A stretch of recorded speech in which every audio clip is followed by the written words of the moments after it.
Je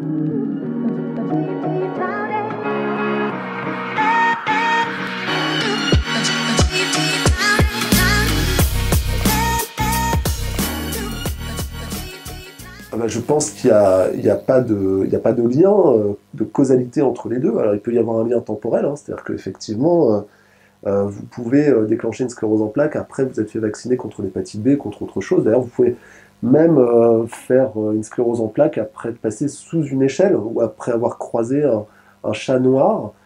Est-ce qu'il y a une relation de causalité entre les deux événements? Ça, c'est autre chose.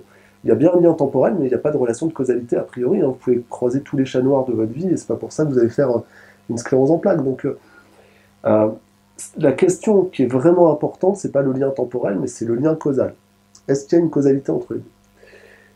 Il y a eu, pour répondre à cette question, la seule façon de répondre, c'est de faire des études et de regarder si après les campagnes de vaccination, on voit une augmentation du nombre de cas de sclérose en plaques. Je pense que tout le monde est d'accord avec ça.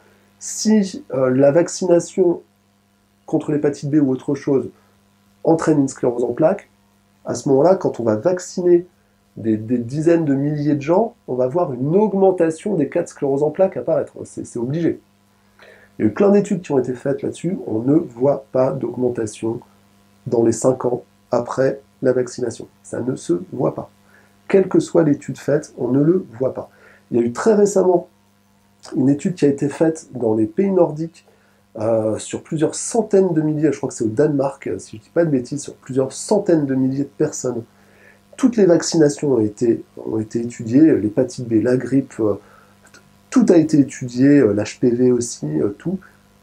Ils ne voient pas, sur plusieurs centaines de milliers de personnes, ils ne voient pas de lien causal entre le vaccin et la sclérose en plaques.